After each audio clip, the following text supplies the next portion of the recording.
Hello everyone and welcome to the Module 8 Head Tutor video. This is the final module and congratulations for having made it so far. It's an amazing achievement that you've been able to stick with it all this time, and you should give yourself a pat on the back for having made it this far. But you're not quite done yet. Obviously there's an assignment for Module 8 which I'll be talking about at the end of this video. To do something different, I decided I would record this video at Fashion for Good in Amsterdam. Fashion for Good is an incubator which helps startups. A select number of startups are brought into a program which helps them get business ready to actually sell their idea and to promote their business, their new business. There's also an accelerator which helps more established businesses to go more mainstream. So how do they do that in terms of financing, network contacts, and many other things. It's also an information center. So if you do actually happen to be in Amsterdam at some point, it's a great place to learn about sustainable fashion. The ground floor looks at the problems associated with the current fashion industry. Fashion is often called one of the most polluting industries in the world. There are enormous issues around water use, for example, for cotton, resource scarcity, waste, obviously, particularly associated with fast fashion, and also climate issues and other issues. Yeah, it's quite interesting in that sense. Then you go one floor up to the upper floor, and that starts to look at some of the solutions that are available. So these are mainly ideas that come from the startups that have passed through Fashion for Good in the past, and it's quite interesting. So here we see, for example, things around manufacturing, retail, the different parts of the manufacturing process. So yeah, it's quite interesting, but if you have a chance, you should come and join us. So I'm a mentor here, which is why I come here fairly often. So, okay, and just to speak a little bit about closing up on Module 7, some really good discussions in the forum about collaboration and partnerships. There seems to be a clear recognition that partnerships are essential to address systemic challenges, that with the wicked problems we face around sustainability, that it's not possible to tackle these on your own, and you really have to look at it from a systemic point of view.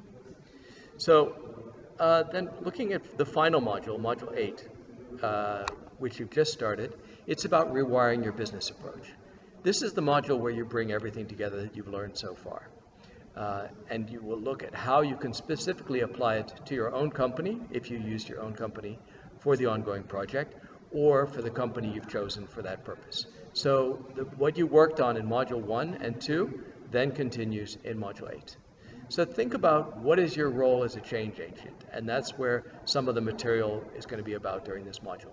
So given that you will need help with this change process, just as collaboration between companies or between different types of organizations was essential in Module 7, you will see that in this module that you will need to get buy-in and support from people within your organization, and you need to start thinking about that as well. So it looks at how you engage allies and create buy-in within this organization. How do you engage the key stakeholders in your organization to drive change? How do you find financing for the change process? These are all questions that are answered or will be addressed during Module 8. Module 8 can often be a bit challenging for people who are not using their own company. The key reason for this is that you may not have enough insight into the internal workings of that organization. So with that in mind, you're allowed to use a bit of creative license. Think about what you're talking about, what may be the relevant stakeholders, and go from there. So there is less material in this module and more time to concentrate on the assignments than there is in the past.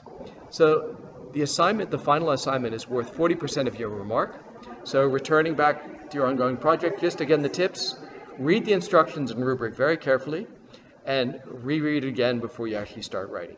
Once you have a first draft of the assignment, go back and read the instructions and rubric to make sure you have not gone off track. Referencing, as always, using the Harvard system is required, and be as specific as possible. For this, you'll also want to use, you probably will want to reference not only the module material, but some of the documents from your own company or from the company you're using for the ongoing project, as well as some industry-related issues, just to make sure that you have a well-rounded answer. So you should try also to be as specific as possible and staying within the word count. It's not easy, we know that, but that's, I'm sure that you'll be able to, with this advice, if you're able to incorporate that, be able to have a very good final submission. So, just one second. I had to move because there was a group coming through. But so the last thing I just wanted to say was about a question that came up on some of the discussion forums about continuing your sustainable learning journey. There are a number of courses which are offered on this same platform. So there's one on communication, on leadership, and one on supply chain. And we've had a number of people who've finished this course and gone on to do some of the other ones as well. So that's one possible journey. Another thing is we do tend to get people from different sectors. Keep in mind that there is the meetup forum or networking forum where you can find people working in similar sectors.